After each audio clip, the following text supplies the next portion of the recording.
Greetings. We'd like to thank all of you who have joined us this afternoon for our webinar, Enhancing Your Congregation's Educational Efforts. And it is 1 o'clock. We've got a few folks still logging on, so we're going to give those folks just a couple more minutes to get online, and we will get started in about 2 minutes.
Glad to see Mr. Schneider is on today, a local attendee. It's kind of fun when you can do these webinars. You get folks from everywhere around the country. And a greeting out there to Lou Jander. I see that you're on, Lou, so hopefully we can tie you in to answer some of your questions too. Okay, folks, it's a couple minutes after 1, and I think we'll go ahead and get started today. We're so glad to have with us Dr. Mark Blanke from Concordia University-Nebraska, where I just spent a fabulous Sunday afternoon at Christmas at Concordia, my eldest daughter's last Christmas at Concordia with the a cappella choir. So it was a bittersweet event, but we sure enjoy going to that every year, and what a great time we've had at the Concordia University in Nebraska. And today he's presenting on enhancing your congregation's educational efforts. A couple of logistical items today. You'll note that we'll be using a PowerPoint today. At the end of our presentation, when we close the webinar out, you will get a link to download that PowerPoint.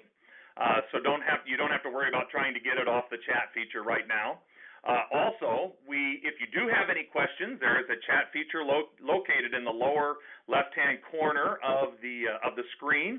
Please type your questions in there. I'll keep track of all those questions, and at the end, we will have a Q&A time with Dr. Blanke. Now, if you have an immediate question that pertains to something right off, go ahead and note that for me, and I'll kind of interrupt, and we'll get that question put in there.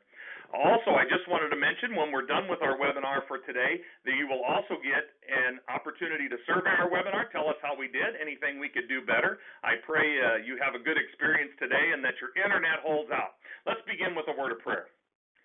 Gracious Lord, we give you thanks for the opportunity we have to educate people, young and old, especially, Lord, the opportunity to educate through Lutheran schools and so many different ways that you give us within our congregational context. We pray, oh Lord, your blessing be upon our time today, but most importantly, those educational efforts which you have blessed us with in our congregations. In the name of Christ we pray. Amen. Take it away, Amen. Dr. Blanke. Thank you, Todd. I appreciate it.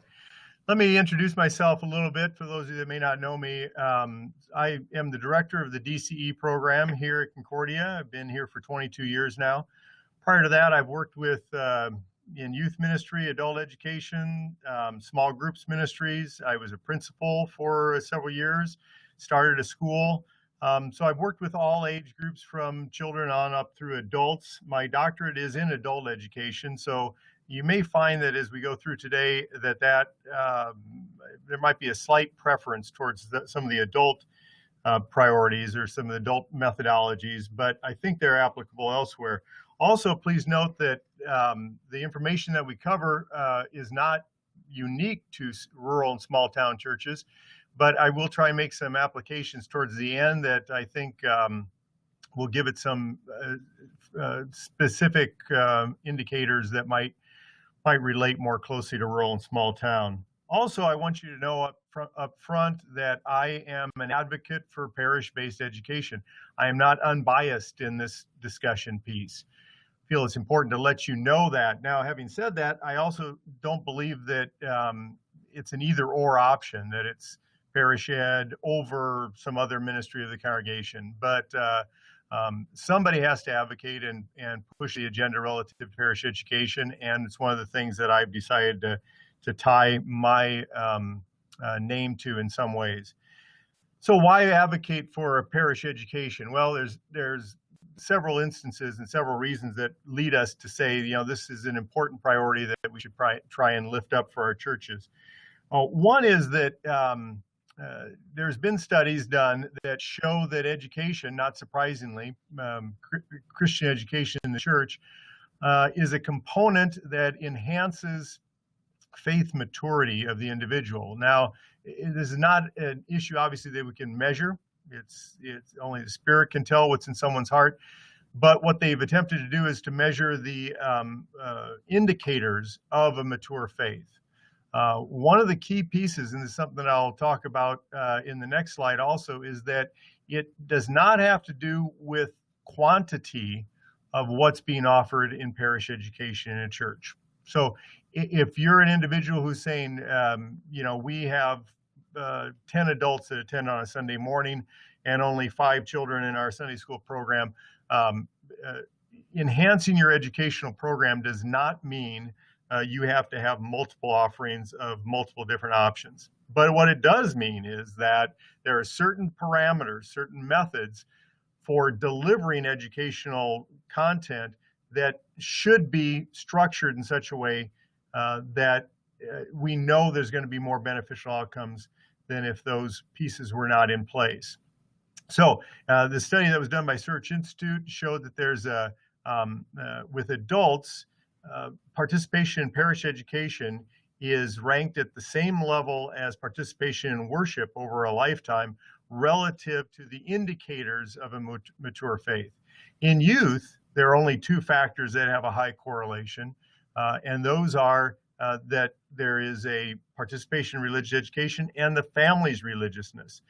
So we prioritize family-based education, family-based living out of one's faith life in the home, and we lift up the importance of worship. And at the same component, we know that participation in parish education, parish-based education, is critical and also has a high correlation with indicators of faith maturity. Congregations, we know that there's been studies done that show that if congregations use effective educational practices, there are indicators that leads to what's called an integrated faith life too. Also, a study that was done by the Institute for Religious Education here at Concordia just a few years ago, was done in conjunction with the Office of National Missions, found that congregations that report being healthy make use of effective educational practices. Almost all of the reporting congregations indicated that they did parish education in their church in some forms, but there was a correlation between effective practices and a congregation's self-reporting of being healthy. Now, we're all healthy, all congregations are healthy where word and sacrament are, where words preached and sacraments are administered properly, but these were self-reporting congregations about certain indicators of health, which were things like lack of conflict, certain level of growth, some giving by members, things like that correlated with reports of being healthy. And also, effective Sunday morning education was defined as being the most effective assimilation strategy for churches. This is a study that was done by Tom Rayner, a Baptist researcher, and he found that if you want to integrate members into the congregation effectively, assimilate them, it also correlates with doing effective educational practices. One of Rayner's quotes was that parish education works, but only if we work parish education. Presence of it alone isn't an indicator that it's going to have a positive effect on assimilation of members. He also found that Sunday morning study, it was interesting in Rayner's study that it wasn't just education in a congregation across the board, small group and things like that. He also found that Sunday morning studies was one of the most important factors that related to a church's success. And for Rayner, success was what he called evangelistic churches, and these were churches that also had many of those characteristics of a healthy congregation. So the Sunday morning Sunday morning study opportunities correlated with characteristics of an evangelistic church in Rayner's study. In fact, it had one of the most significant correlations with that. So those are some of the reasons that I want to advocate for parish education, but others are kind of the state of parish education in our church today. In 2006, the Institute for Religious Education did some research just of the LCMS and found that pastors, only 4 out of 10 indicated satisfaction with participation levels in their parish education programs. 52% of pastors indicated they felt that their budgets were too low in relation to their parish educational efforts. They also believed that the overall congregations were declining in their effectiveness in the areas of parish education. Today, according to most indicators that we found, including the state of parish education within the LCMS study, we have about 11 to 14% of our communicant members who are participating in any type of a study. And so we've got perhaps around 34 to 40% of our communicant members participate in worship on any given Sunday, so a higher percentage that participate on a fairly regular basis. But we're really talking about a fairly small percentage of adults that participate in any type of a study. Also, from Congregations at Crossroads study, I know that Dr. Lou Jander was also on the line. He was instrumental in getting this study completed. This was done of the Lutheran Church Missouri Synod in 1994, and it found that it had a quote from it. Let me read it to you. It says, "Nowhere is the need for a culture shift more evident than in the findings on Christian education." They found that Christian education practices in congregations were deficient in 94. I don't know of any reason that they would have been enhanced significantly till now. It went on to say the data underscore extensive educational research that finds that top-down approaches in themselves, that's teacher-centered approaches to education, are largely ineffective in leading people to internalize and own their own faith. Indeed, one reason many people may not be active is that the education that is offered is neither relevant to their lives nor engaging in content and process. Most youth and adults experience primarily education that is leader-centered and passive. So that was a review within the Lutheran Church Missouri Synod some 12 years ago about what our practices were like then. And again, I don't know if there's been much that's happened since then. So these are the reasons why I personally feel a calling to make priorities among parish-based education, because I think of how it benefits the individual, what we know from research, and how it benefits congregations as a whole. For those of you that are at smaller congregations, again, one of the pieces that we see relative to the search study was that size doesn't matter. It's how things are done. It's the process that's carried out. So really, as we go through some of these pieces that we'll talk about here later, don't become anxious about whether you have the capacity to do this. If you are doing any parish-based education in your church, you have the capacity to take it up a notch relative to the methodologies that you use and the practices that you incorporate. So it's not a resource-rich change. It has more to do with the way that you do it. So what are the keys to effective education? Well, this again came also out of the search study as well as some subsequent studies. And so these are the 8 items that were also used in the Institute for Religious Education study a few years ago about healthy congregations. Take a look at this list, and you'll notice that especially there are a lot that are not resource rich. And that means, again, it's not something that you need to expend a lot of funds on or even space on. Teacher training, goals and structured, making learning student-centered, doing evaluations, setting up some involvement expectations, verbal pastoral support that is stated and known, generational opportunities, opportunities to bring folks together, and service projects. None of these are things that would be out of the realm of possibility for any congregation that's able to carry out a parish education programs, but they do involve a time commitment, effort on the part of already stressed church workers.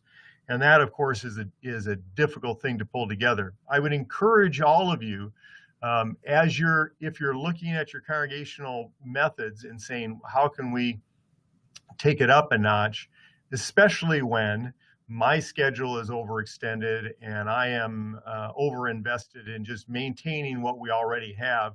I encourage you to bring in other folks, volunteers from within your congregation who are trained educators. Most of our churches have teachers, trained teachers, perhaps even some principals, superintendents. Allow them to bring in some of what they know about teacher training or structure or orientations or goals and objectives, and see what they can incorporate within your own congregation. It isn't something that most pastors have been trained in specifically, educational methodology, but it's something that many people have some training in, and especially people that you would likely have access to. So a couple of pieces that we've seen as we've kind of looked at this and reviewed some of these things. One thing to keep in mind, and this is always a piece that kind of elicits some level of interest or response. Unfortunately, we're not going to be able to address it too much, but teaching is not the same activity as preaching. The two are differentiated in the scriptures between teaching and preaching. And the practices that are implemented within most of our preaching scenarios today are what would be considered ineffective in many ways, educational methodologies. And so it's difficult in a worship setting to implement an effective educational methodology. But if you find yourself or your educational programs taking on characteristics that look a lot like what happens on a Sunday morning in a worship setting during the sermon, you probably are implementing ineffective educational methods in that classroom setting. So keep that in mind. Also, one of the interesting characteristics that I found when I talk about educational methodology is that there is a operational bias by many people out there that to be capable to teach, the only thing you need is to have a good grasp of the content. That, while it is true that you need to have a grasp of the content above the typical participant in your learning experience, that is only one of many criteria for effective education. So the smartest person in the room is not always the best educator in the room. And the methods that go into being an effective educator might stand independent from the methods that it would take to become an expert in a subject. This can be demonstrated if you've ever had an effective teacher and an ineffective teacher from grade school through high school through college. It's likely that in all of those instances, those individuals knew more about the content than did you or most of the class. But some were more effective than others because they used their methodology more effectively. And that's what we're talking about when we talk about teacher training, goals and structured, student-centered. Those are all pieces that can be incorporated. In the study that we did of the state of Christian education in the Lutheran Church of Missouri Synod by the Institute for Religious Education in 2006, we found that 75% of congregations indicated they have no written goals or objectives for any of their parish education programs. So 3 out of 4 don't even have anything written down. We don't know whether they're following some other unwritten goals, but there isn't anything that's stated, and that's one of the characteristics of effective methodologies. At the same time, in that same report, pastors reported, 8 out of 10 of them reported that they had a high personal commitment to parish education in the church. So that's the good news. of the pastors that are out there in our synod. They elevate the importance of parish education. They want to see it happen effectively, and I believe they're interested in investing in seeing that happen. So that's the good news. So these are kind of the characteristics that we would see as indicators or components of an effective educational program. These next 4 slides I will be not reading off, thankfully, because that's also ineffective educational methodology. But what I've done here is I've tried to produce a document that will allow anyone to do an assessment of how is their congregation presently doing in its commitment to parish education. And so there's 4 different categories here: systemic, significant, recall my S terminology, supplemental, and substandard. And so, and those aren't meant to be derogatory in any way. It just gives kind of an indicator of where you're at on the continuum. It is likely that if any congregation takes these components and kind of breaks them down and does a self-assessment or a congregational assessment, you'll find that you've got some in each of the areas. And so that's more likely the scenario.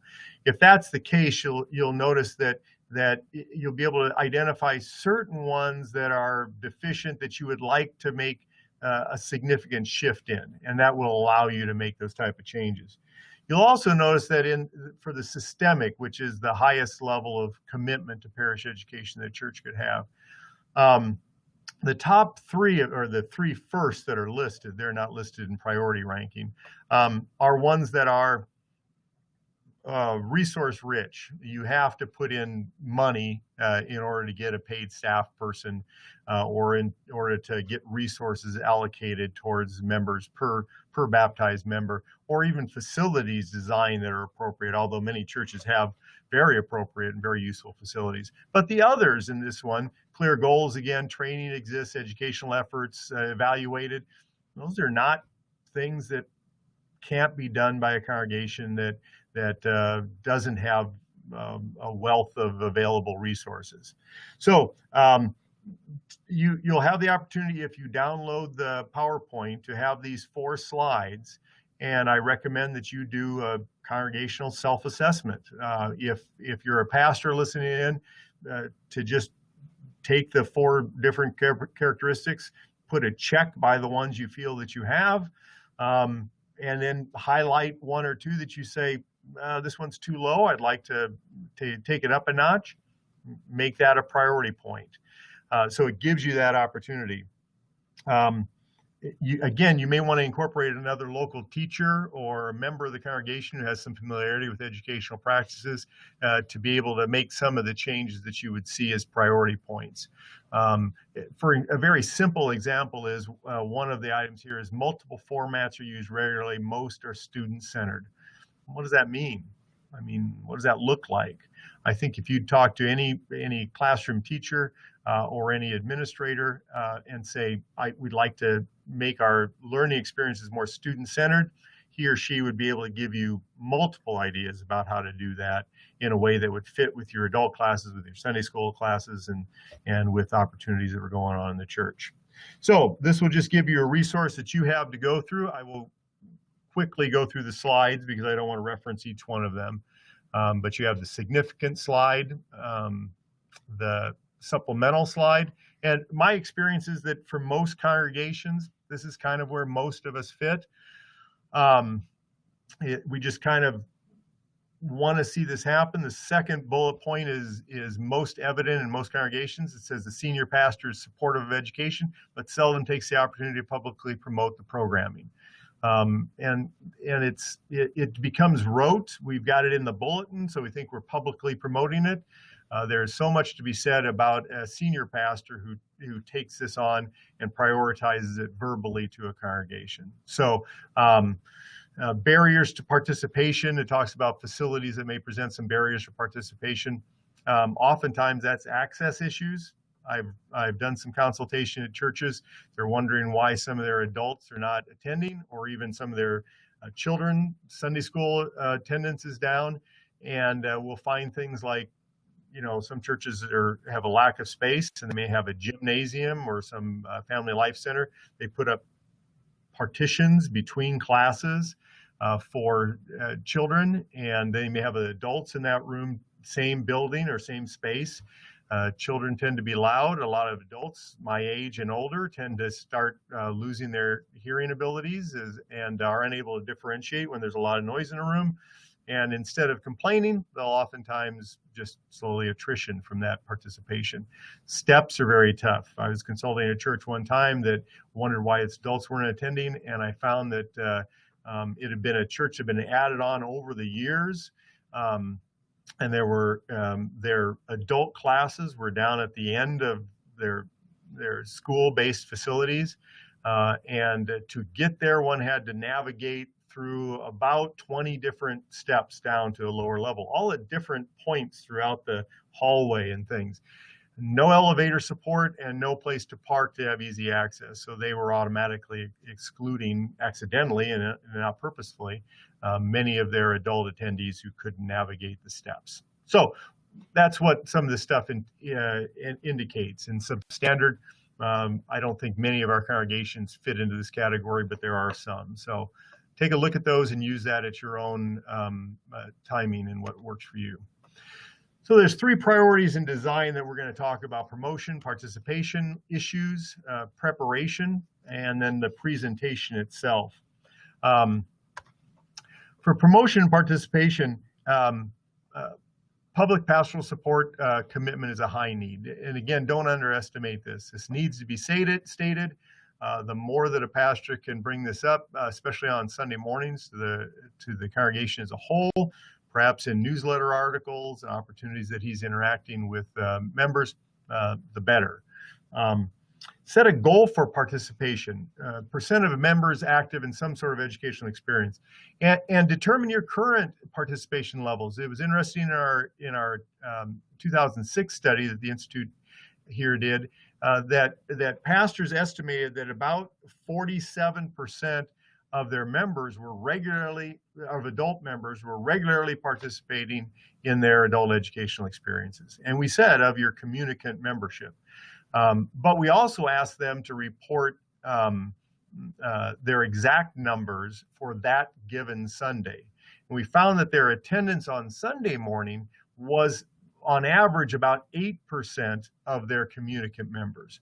And again, pastors were estimating that 47 to 49% of their members were regular participants in their educational experiences. So we took the next highest level of participation, which was on a midweek experience, and pastors even indicated that there was a lot of folks that came to both of those experiences. And we took that into consideration.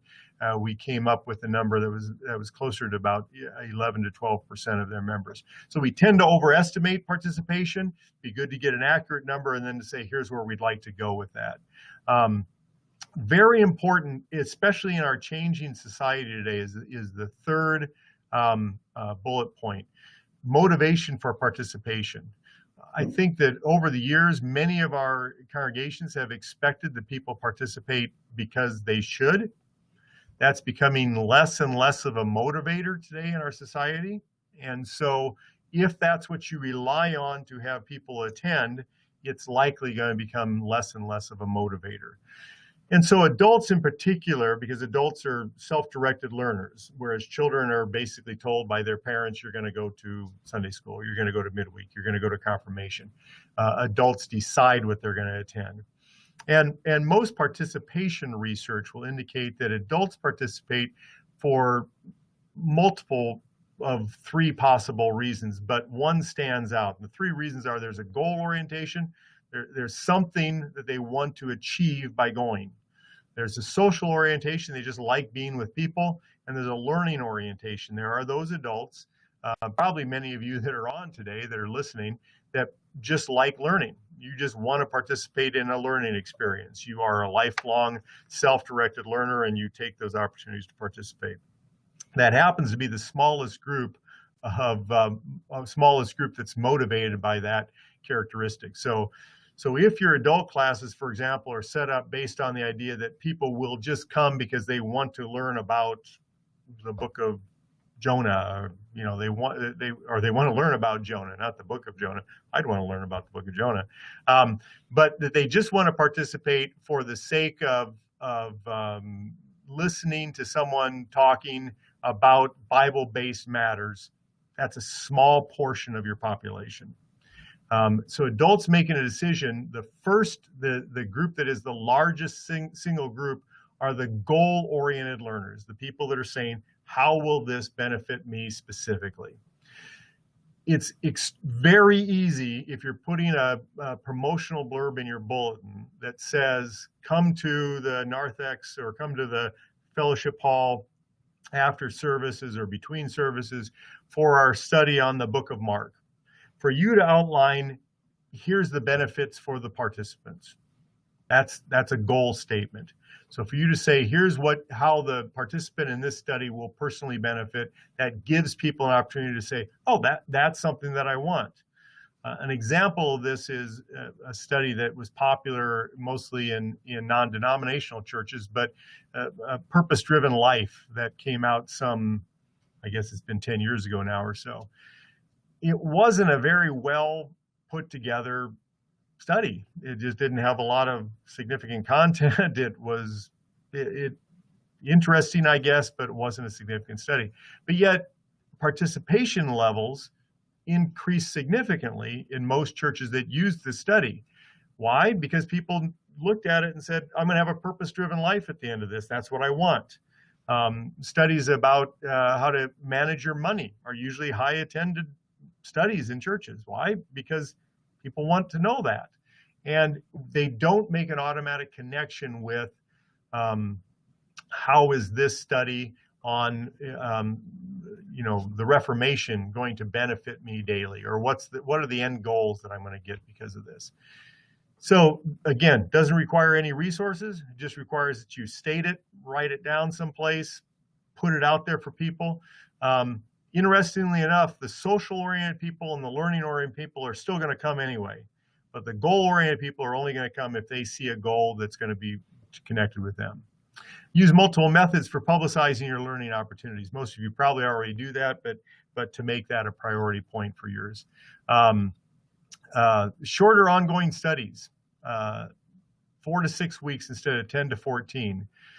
People will avoid participation in a high time commitment study. You will get the people who always go to Sunday morning, for example, Bible study class, or who will always attend a Life-like study on a Wednesday night. But many adults in particular today are less likely to say, I'm willing to commit to a 13-week or a 14-week study. They just don't do that. And they feel uncomfortable integrating in halfway through, and they are unsure of their ability to commit for an extended period at the beginning, so they tend to not participate at all. Better to set it up if you can, in 4 to 6 week segments, and that allows people to participate and to be able to opt in and opt out on a more regular basis. And then assess facility friendliness for parish education. We talked about that. How are we able to accommodate? In youth and Sunday school, it's usually sound issues for teachers mainly, but also for children to be able to hear, sound and safety issues for children's ministries and educational opportunities. For adults, it has to do also with sound and visibility, but it has more to do with inability to hear. Even something as simple as uncomfortable seats. My then 88-year-old mother and I were going to a study at my church, a Sunday morning study in between services. And upon taking her home, she said, I just don't want to attend anymore. And I said, why? You've always liked study for your whole life. She was a daughter of a Lutheran pastor and granddaughter of 2 Lutheran pastors and always participated. And she said, I just can't sit in those seats anymore. They were the typical folding metal seats. And for someone in her 80s, those were just painful. So be aware of those situations. You may not have the capability to buy comfortable seating for everyone, but be aware of the discomfort that some people suffer. In fact, I was leading when I was in the parish, I was doing a Life-like study that was taking place in our church. We had great level of participation when we completed a study started after Easter and completed it early in the summer. High level of participation. We started another one in October, and we got a much lower level of participation. And I didn't know why. I thought the first study was well received, trying to figure out what was going on. Why was my participation declining? Finally, I talked to a person who had been at the previous one and wasn't at the later one, and asked why he wasn't attending and what was the problem. And he said, it gets dark earlier. We were having the study late, and he was an older adult who didn't feel comfortable driving at night.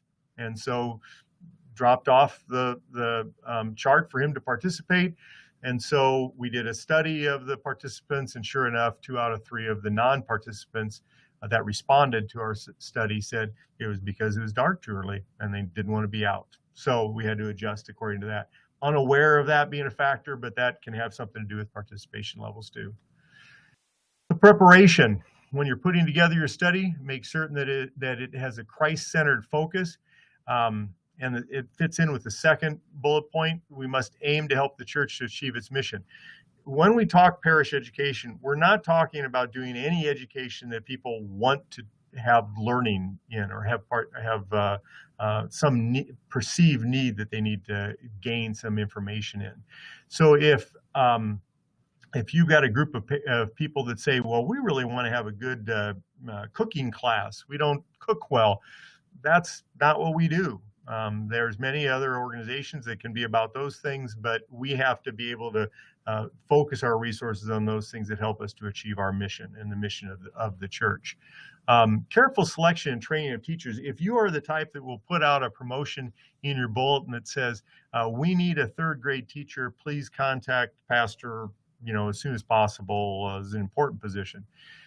And when a warm body attends and says, well, I might be able to help out, and you automatically take that person, you need to review your priorities and how you lift up education, because that generally tends to indicate disregard for the importance of methodology and technique and effectiveness. And so I just encourage you to kind of think through the process of recruiting teachers, asking people that have demonstrated some capability or perhaps have some experience in education.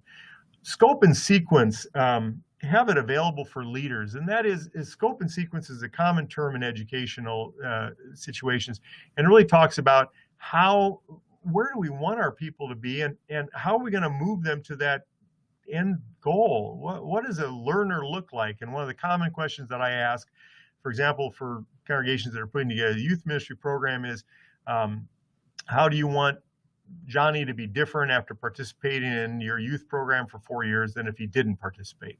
If he was still an active member, still came to worship on Sundays, still participated in the sacraments, but if he didn't go to youth group, and compared to another person who did go to youth group, how do you want him to be different?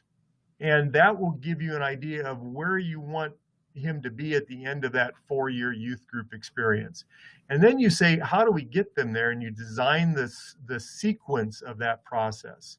What can reasonably happen in the 4 years of their participating youth group, or the 6 years of midweek, or of Sunday school, or the 2 years of confirmation? Where do we want people to be, and how do we get them there? It isn't necessarily going through the 6 chief parts in confirmation in order. 1, 2, that may not be an appropriate sequence. You have to figure that out. Somewhat controversial, but not if you really look at the intent, is the idea of a numbering system, especially for adults. This helps adults to determine what level they might be able to participate in. So this gives it, and it is the same thing that happens at a college or even at high school level now. Oftentimes we'll have a class as a 100 level course. That means intro level, basic level. A 400 level course is a course that is there's an expectation of a certain content understanding before you get to that level. This is not meant to be hierarchical or to give people a sense of I'm better than you because I'm at a 400 level course. This tells the participant, I might want to do a scope and sequence for myself, and my goal would be to move up to a 400 level in some offerings in the church. This does not mean that at any one time you have to have a 100, 200, 300, and 400 level course going all at the same time. It just means you build it in so that can happen at some level, and you can offer a 100 level course, and then the next one will be a 300 level, and maybe there's a 400 level that might come in once in a while. It allows people to make a choice for themselves. It benefits the goal-oriented learner again. Always have a written goal for the class, track attendance, and maybe do a pre-test, simple pre-test before you start a class and a post-test after to determine if there's learning that's really taking place. So in your presentation, small group work almost always leads to better learning outcomes than does lecture. Now, I made a mistake when I was in the parish because I had read the research. I knew that small group work, opportunity to interact with each other, was a better learning methodology. So I felt the need to incorporate that in our adult ed class. Our adult ed class on Sunday morning that had been teacher-centric, lecture-based for 30 years. The participants in that class liked that format, and they were adult learners, and they can choose what format they prefer. The people that were drawn to small group interactive learning had stopped participating years earlier. And so what ended up happening is I alienated the participants that were there for a lecture-based learning experience. So what we did instead, after I realized my mistake, was that we reinitiated a lecture-based experience, and we started a separate discussion-based or small group format. And eventually that class grew to be significantly larger than the lecture formatted one, but adults get to pick. You don't tell them this is what's going to happen. And so a little heads up there from someone who's done it wrong a number of times.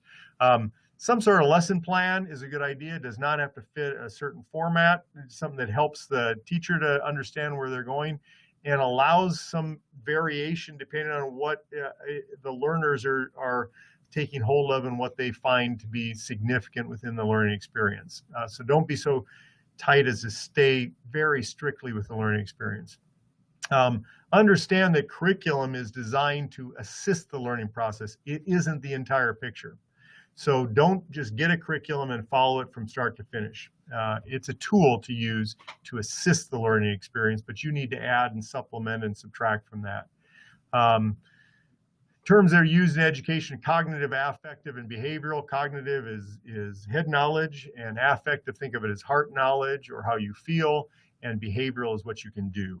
And so within your learning experiences, to try and build in some of those outcomes is standard educational methodology and would be recommended. Lutherans are often criticized for being too head knowledge focused.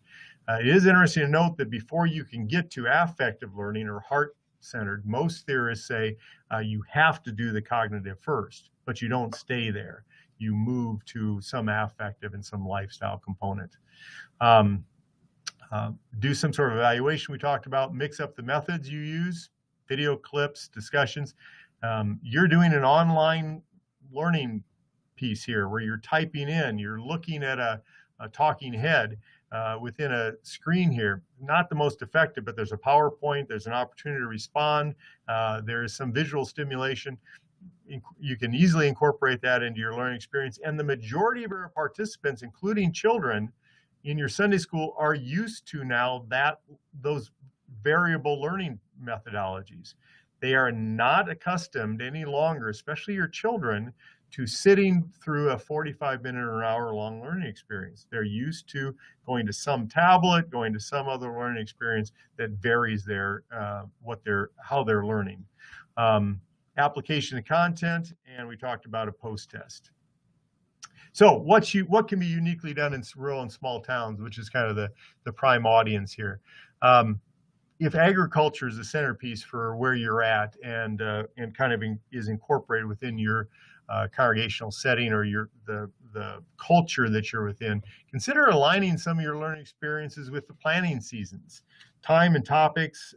It could be, talking about finances at harvest time, or it could be hopefulness or hope in Christ when it's planting time. During the winter, many of your farmers may have more time that they have available, and you may want to go for an extended learning experience during that time. Children availability, if it's harvest season, consider accommodating the fact that many of the kids might be in the fields, and how can you help them to still have their learning experience while they're in a field-based, in the field more. And it could have to do with some online experience that you provide for them. Again, we talked about smaller churches can be just as deliberate in their educational experiences as larger churches. You focus on your quality, not quantity. This is a piece that I'm wondering whether there are some of you out there that are doing this, and I'd love to hear from you. But this is a local church that is known within the community as prioritizing parish education. That you're able to say to your community, we're about education in our church. Children, youth, adult, that's what First Lutheran Church does. That's what we're about.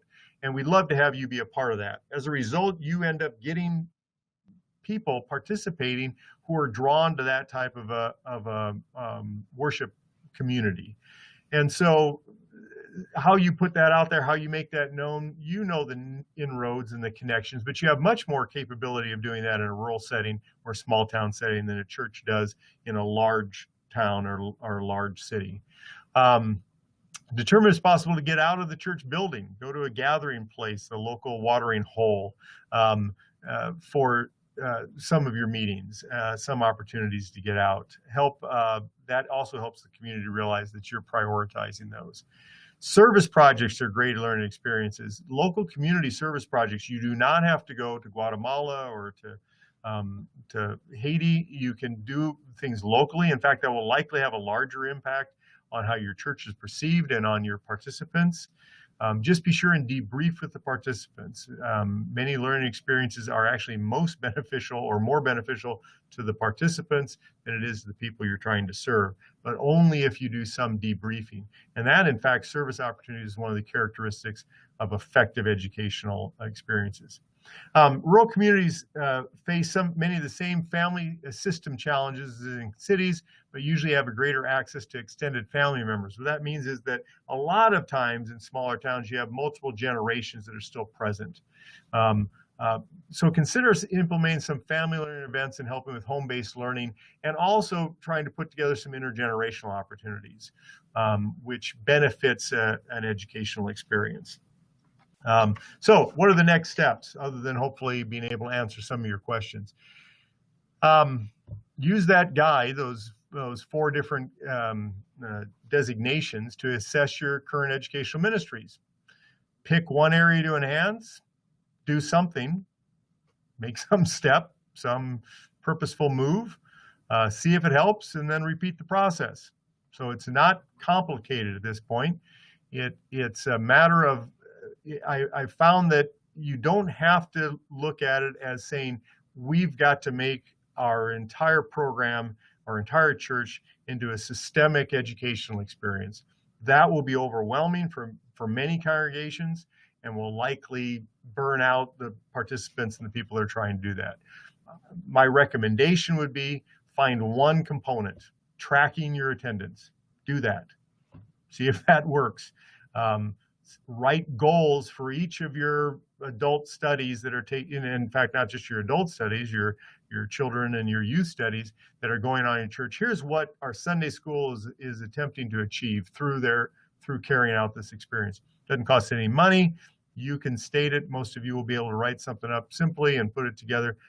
Put that out there. See what effect it has. If it has no effect, stop doing it, even though it's not using any other resources of yours.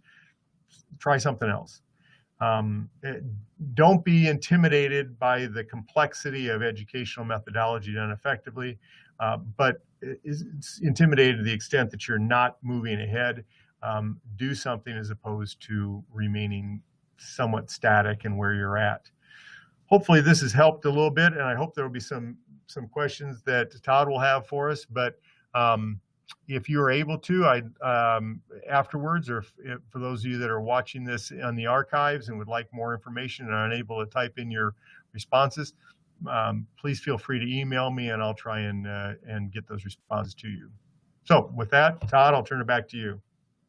Well, I think very good. And as I was writing things down as you were going through, you kept answering my questions. So maybe I'll hit a few things. And I hope Charlie Schneider had a good one to right off the bat. And I think it's a question I get hit with all the time, especially in congregations that have Lutheran schools, is Sunday school attendance. But I think when you talk about self-assessment, when you talk about training and choosing folks, I think that goes a long ways to assisting a congregation in upping their Sunday school attendance. And I really appreciate the fact that you talked about carefully selecting and training teachers, warm bodies. You're better off having no one than the wrong person. And sometimes when Mildred has taught Sunday school for 37 and a half years, maybe it's time to stop and to help that person move away. Yeah, in fact, there's nothing in the scripture that says we have to have a third grade Sunday school. So if you are unable to find a competent teacher, and by competent, I mean somebody that has a passion at some level of delivering this and is willing to make efforts on their part to become more competent in their capabilities, consider saying this next year, until we bring in a solid teacher, we'd like our children, third graders, we're not going to have a Sunday school this next 3, 6, 8 months. Instead, we'd like you to participate with your parents at their class, or maybe go with an older sibling to another class or something like that. Accommodate that, because I think you'll find that if we reflect back on our Sunday school experience, or if you're like me, you'll think back and you don't remember the content or the curriculum, you remember the teachers. And if the teachers are portraying a poor message or conveying a poor message or a poor image for the church, it is likely that will do more harm than if you didn't have a teacher and didn't have a class during that time. So be very cautious in that regard. Well, and unfortunately, it's if I go to a restaurant and have a bad experience, I don't go back to that restaurant. Right. A lot of times, if kids and adults alike, if they have a bad experience in Sunday school or Bible class, they stop coming, and rather than try it out the next year, they'll just stay away. Yep. Very common. And then a good follow-up to that, Melissa down in Louisiana said, how about maybe some specific ideas for teacher training? Excellent. Yeah, one of the toughest things about teacher training is that teachers initially say they don't want it. And so you've got self-directed adult learners, teachers, who say, I really don't have time for that. That's the first hurdle to overcome. And so the first hurdle to overcome is to try and step away and say, we're going to design this in such a way that it's not going to take away from your normal time period. And to do that, you could have intergenerational study going on a certain Sunday, and on that Sunday, all of your teachers at the same time they'd be teaching will participate in a learning experience. One of the things to do is to do a needs assessment of the teachers and ask them what they find as their priority points that they need to have experience in. They will have a fairly good sense of things, and it's usually not connecting it with some biblical truth or things along those lines. They're really talking about classroom management issues. They're talking about follow up and helping their students who are less active, and what do you do if a kid comes only every 4 weeks? All very practical things. And once you have an outline of what they define as their needs, they'll first of all know that you're responding to their needs. And then you find some, again, expert, some person within the congregation that has some understanding of that topic, classroom management, for example, get a local teacher and have them come in and do a brief topic in that regard to say, this is a component that you guys have said you wanted to talk about. Here's some suggestions from someone who's been there and does this on a regular basis. So there are very few teacher training curricula that I would just outright recommend, because there's so many varieties within congregations about what their needs are. I'd instead recommend that you go to your teachers and find what they find to be their priority points. And every teacher, this is very important, should have a written job description that outlines what they're supposed to be doing, because then you have an ability to compare that. Here's our expectations for you. And they're able to look at it and say, well, I'm not doing this well. And you're able to say, great, how can we help you? That's where we'll assist you in that training. If there's no stated outcomes, no job description, nothing that says what the qualifications are, what the expectations are. And you ask somebody, how you doing? They'll say, well, I'm doing fine. Everything seems to be going well. They've got no criteria to judge it against. So that's one of the operational bases you have to have in place in order for teachers to make an accurate interpretation. And just as an aside, this goes across the board. It doesn't matter if it's just Sunday school teachers, VBS helpers, teachers, trustees, across the board. All of our servant volunteers need to know what's expected of them and need to be trained and equipped to be able to do that. Yeah, I can't emphasize that enough, Todd. That is, oftentimes we think that that's being, top down, or it's being somehow legalistic. It benefits the volunteers. It's done for their own enhancement of their own abilities and their own role. And so if you're not doing it, you're taking away from their ability to serve effectively. It's critical. And you're setting yourself up for failure. Right. And you can't say someone's not doing a good job if there's nothing written about what they should do. So right, we all shy away from, we all shy away from evaluation in the church. It's because the only way we evaluate is say, I like this or I don't like this. It's very easy to do evaluation if someone has a job description. You just tell them, do a self-evaluation. Here's your job description. How do you think you're doing? People are fairly self-critical. They'll say, I don't think I'm doing as well in this area as I should be. And then you say, how can we help in that regard? Yes, that's good. I was just reading the comment from Melissa. People that show up are great. I agree. But it does take some work to get them there on the times. And Dr. Jander had mentioned an aside on the metal folding chairs. They are cold in the wintertime, so we must be aware of that. His comment earlier, or question, was the health of the churches. How many LCMS churches are actually healthy churches? I think that's a pretty broad question and maybe a whole webinar in and of itself. But I think the idea of doing those self-assessments and understanding where we're at is so very important, and a lot of our congregations are pretty reticent to do that. Yeah, fortunately, our Synod, Mark Wood, is doing a bunch of work on revitalization and things along those efforts, and they do have some fairly frightening statistics on churches that self-report that they're not healthy. In our research, we found that of the churches that reported being healthy, and this was a self-reporting piece, there was a direct correlation between health and educational practices that are effective. In other words, if they were doing those educational practices, they were more likely to report being healthy. And Lou shouldn't be complaining about cold folding chairs because he lives in Texas and he doesn't have to deal with the 4 degrees he had this morning. So Lou, just suck it up a little bit, okay? Yeah, my daughter-in-law in Idaho mentioned that I think it was -2 or something this morning. Right, so we had a little hit on us today, so. That makes a cold folding chair. He said it's 37 degrees in Texas. Wow. You are suffering a little bit, Lou. I take it back. Okay, well, I don't see any other questions right now. And again, thank you so much, Dr. Blanke. And if you have other questions, he has provided you his email address there. And again, when we close out this webinar, you will get a link to download Dr. Blanke's PowerPoint to have that information, that self-assessment information. So please take advantage of that. Again, thank you. Just a couple of things that are coming up on our RSTM calendar.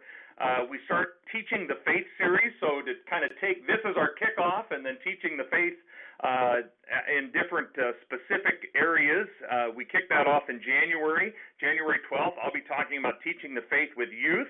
In February 23rd, Kayla Ronfeld, who's a teacher at our Lutheran school in Denison, Iowa, will be talking about Vacation Bible School. And March 9th, we'll be talking about confirmation. Kenton Bertel from Mount Calvary in Holdridge. He does a fantastic job with confirmation out there in Holdridge. Also, some events coming up on January 14th. We have an Engaging the Wandering event in Fremont, Nebraska at Trinity Lutheran Church. On the 21st of January, we have an Engaging the Wandering event in Humboldt, Kansas. On February 4th, we have an Engaging Your Community event in Crossville, Tennessee. And on February 18th, I'll be at Grace in Fairbury, Nebraska, doing an Engaging the Wandering event. So good to have all of you on today. God's blessings to you as you endeavor to educate both young and old in your congregations. Thank you again, Dr. Blanke, for your assistance today and for your information.